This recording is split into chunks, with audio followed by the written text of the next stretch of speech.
বন্ধুরা, আমরা যতই আরামায়েশের মধ্যে থাকি না কেন, যদি মাঝে মাঝে আমাদের মনগুলা ফ্রি করতে একটু খোলামেলা জায়গায়, একটু পরিবেশ বান্ধব এরিয়ায় যদি আমরা ঘুরতে না যাই, তাহলে কিন্তু আমাদের মনগুলা অনেক সময় বোরিং হয়ে থাকে, জাম হয়ে থাকে।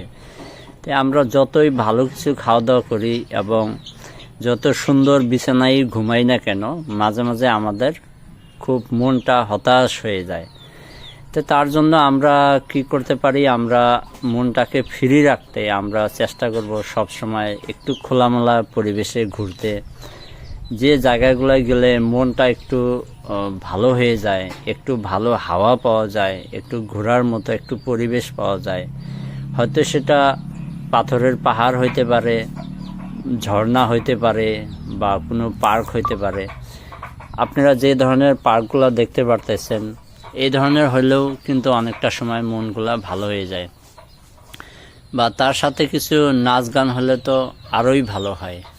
যদি এই ধরনের আমরা মনটা ফ্রি রাখতে পারি, তাহলে আমাদের মনে যে কষ্টগুলো, আমরা যে জায়গাটা ঘুরতে আসছি, এই জায়গাটার নাম হলো সিবিনাং। এটা ফুলবাড়ি থেকে 7 কিলোমিটার ভিতরে এবং চিগড়িখোলা থেকে 23 কিলোমিটার আসা লাগে। আপনারা যদি যে কোনো সাইড থেকে আসেন, আপনারা যদি এই জায়গাগুলো ঘুরতে আসেন, অবশ্যই আপনারা কমেন্টে জানাইন। আপনারা যদি বেঙ্গল সাইডে থেকে আসতে চান, তাহলে আপনারা প্রথমে ধুবড়ি আসবেন।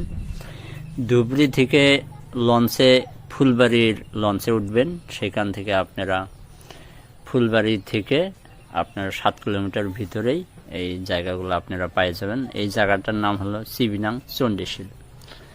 ফুলবাড়িতে অ্যাভেলেবেল থাকা খাওয়ার হোটেল আছে, আপনাদের কোনো সমস্যা হবে না। আপনারা যে কোনো সাইডে থেকে আসলে সেখানে ঘুরে বেরিয়ে তারপরে আপনি আরামায়েশে আপনি বাড়িতে ফিরে যেতে পারবেন। অনেক সুন্দর রমরমা পরিবেশ। বিশেষ করে এই পরিবেশটা দেখা যায় যখন 1 জানুয়ারি থেকে স্টার্ট হয়, মিনিমাম ডিসেম্বর থেকে স্টার্ট হয়। ডিসেম্বর থেকে জানুয়ারির 20-25 তারিখ বা জানুয়ারি পুরো মাসটাই একদম এরকম প্রচুর মানুষ হয়।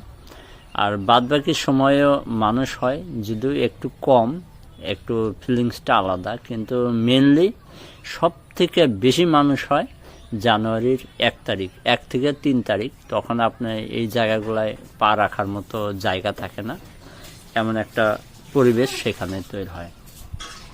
তাই আপনাদের কাছে যদি জায়গাগুলো ভালো লাগে থাকে, তাহলে অবশ্য সবাই একটু কমেন্টে জানাবেন। এবং আপনি যদি আমার এই পেজে নতুন হয়ে থাকেন, পেজটা ফলো দিয়ে সাথে থাকবেন। নতুন নতুন ভিডিও আপনারা সবসময় পাইতে থাকবেন। আপনারা কি ধরনের ভিডিও পছন্দ করেন, সেই ধরনের সম্পর্কেও আপনারা কমেন্টে লিখে জানাইতে পারেন। আমি চেষ্টা করে যাব সবসময় আপনাদের ভালো ভালো ভিডিও উপহার দেওয়ার জন্য, যাতে আপনাদের মনোমুগ্ধ হইতে পারেন আপনারা। তো বন্ধুরা, আজকের মতো আর বেশি দূর না যাই, এখানে আজকের মতো শেষ করি। সবাই ভালো থাকবেন, সুস্থ থাকবেন। আর্টিফিশিয়াল সৌন্দর্য থেকে সবসময় প্রাকৃতিক সৌন্দর্যগুলা অনেকই ভালো লাগে। আর্টিফিশিয়াল সৌন্দর্য তো যে কোনো সময় মানুষ হাতে গড়াইতে পারে, কিন্তু যেটা প্রাকৃতিক সৌন্দর্য, এটা প্রাকৃতিকভাবেই হয়, এটা কেউ কখনোই গড়াইতে পারে না। তো প্রাকৃতিক সৌন্দর্যগুলা মনোমোহ হয়। আশা করি আপনাদের সবারই ভালো লাগছে।